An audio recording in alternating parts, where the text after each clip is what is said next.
Benjamin Netanyahu और Donald Trump को लगा था कि हम ईरान पर हमला करेंगे, ईरान 2-3 दिन में हार मान जाएगा, हम खामेनेई को मार देंगे तो ईरान बिखर कर अलग अलग हो जाएगा। लेकिन ऐसा हुआ नहीं। अब लग ऐसा रहा है कि ईरान से युद्ध करना डोनाल्ड ट्रंप और बेंजामिन नेतन्याहू की जिंदगी की सबसे बड़ी गलती साबित हो गया है। यह युद्ध अब डोनाल्ड ट्रंप की गले की ऐसी हड्डी बना है जिसे वो ना निगल सकते हैं और ना ही उगल सकते हैं।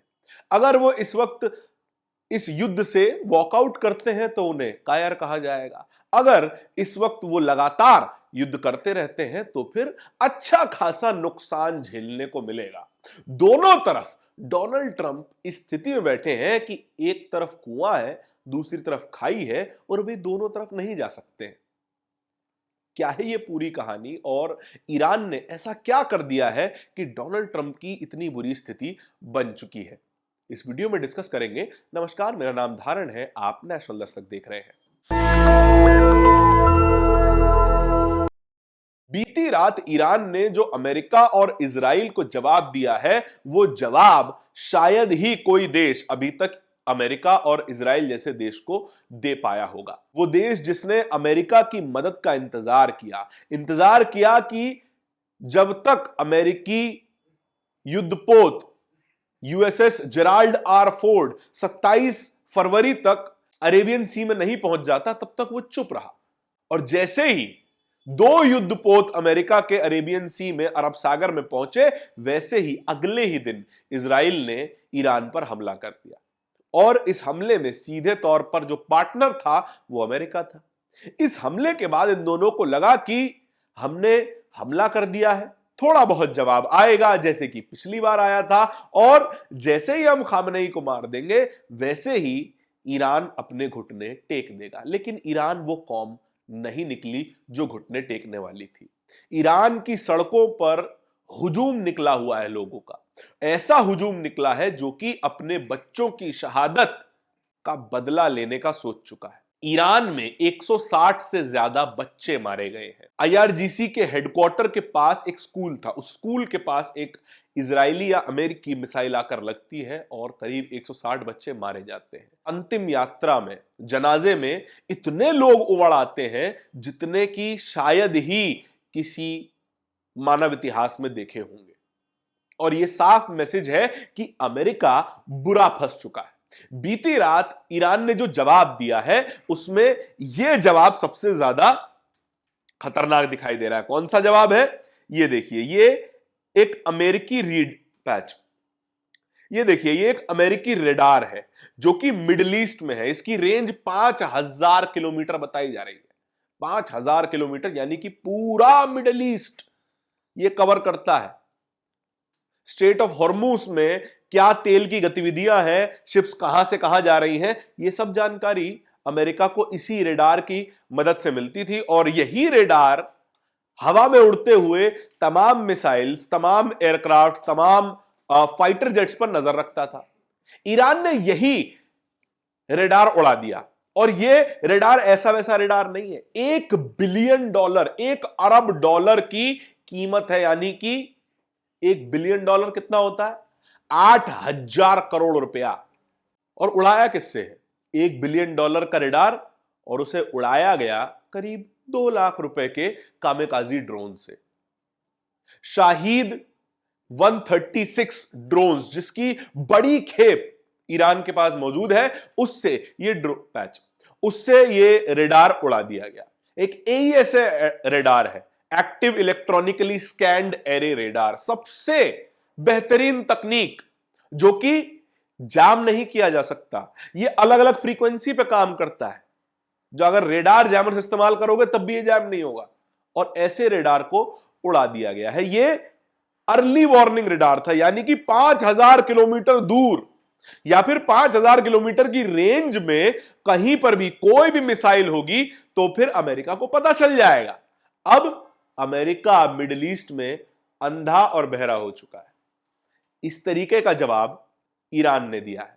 और उनके आसपास के जितने भी गल्फ कंट्रीज में बने हुए एयरबेस थे, मिलिट्री बेस थे, नेवल बेस थे, उन सभी पर हमला किया गया है।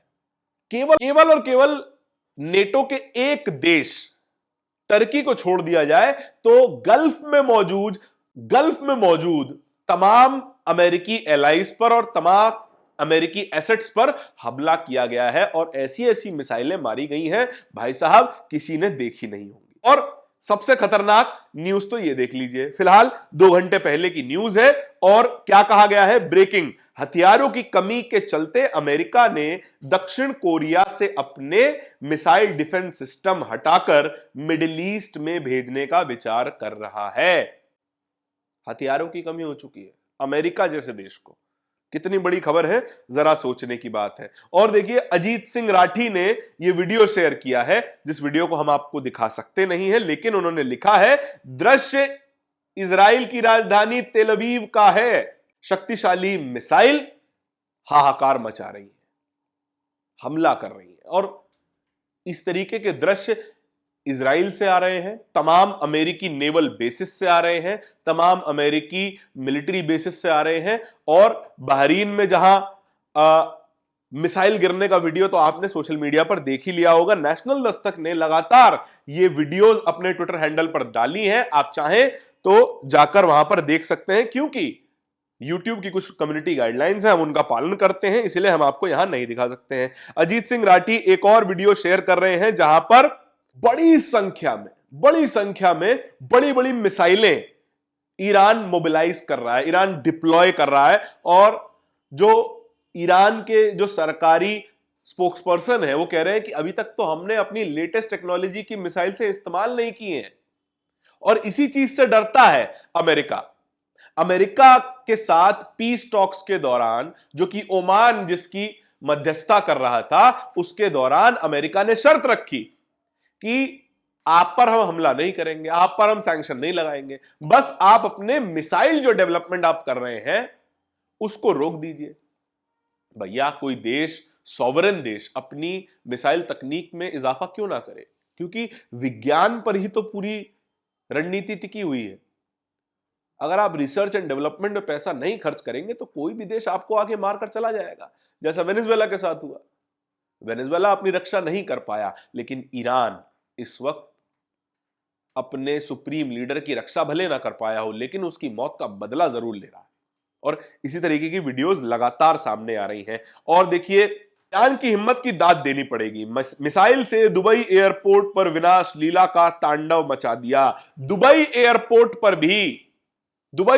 पर भी मिसाइल मारी गई है ईरान के द्वारा, और यह बता दिया गया है कि ईरान अब किसी से डरता नहीं है। जितने भी उनके एलाइज हैं, गल्फ में जो 7 एलाइज हैं, उनको भी डायरेक्टली टारगेट किया है। दुबई में कई जगह मिसाइलें गिरी हैं। और अगर आप इन तमाम खाड़ी के देशों से बाहर भी आ जाएं तो फिर पाकिस्तान की जो लोकल जनता है वो अमेरिकी दूतावासों, अमेरिकी कम्युनिकेशन सेंटर्स पर हमला कर रही है, और पाकिस्तान इसका विरोध भी कर रहा है। और अपने ही नागरिकों पर पाकिस्तान अमेरिका के लिए गोली चलवा रहा है। इस तरीके की अमेरिका यह चाहता है कि इस तरीके की स्थिति बनी रहे, ताकि गल्फ में अशांति रहे। गल्फ में अशांति रहेगी तो तेल की कीमतें वॉलेटाइल रहेंगी। तेल की कीमतें जब तक वॉलेटाइल रहेंगी तब तक जो डॉलर की लेजिटिमेसी है वो बनी रहेगी, और डॉलर की लेजिटिमेसी पर ही अमेरिका का पूरा अस्तित्व टिका हुआ है। एप्स्टीन फाइल्स को छुपाने में असमर्थ रहे हैं डोनाल्ड ट्रंप, क्योंकि अपने तमाम दोस्तों को बचाने में असमर्थ रहे हैं डोनाल्ड ट्रंप, और अमेरिकी जो अर्थव्यवस्था है उसके कर्जे को कम करने में असमर्थ रहे हैं डोनाल्ड ट्रंप। कहीं इस पर सवाल ना उठे, इसीलिए डोनाल्ड ट्रंप चुनाव लड़ते समय, चुनाव जीतने से पहले ये कहते थे कि मैं युद्ध नहीं चाहता, मैं शांति चाहता हूं, वही डोनाल्ड ट्रंप युद्ध में झोंक चुके हैं पूरे अमेरिका को।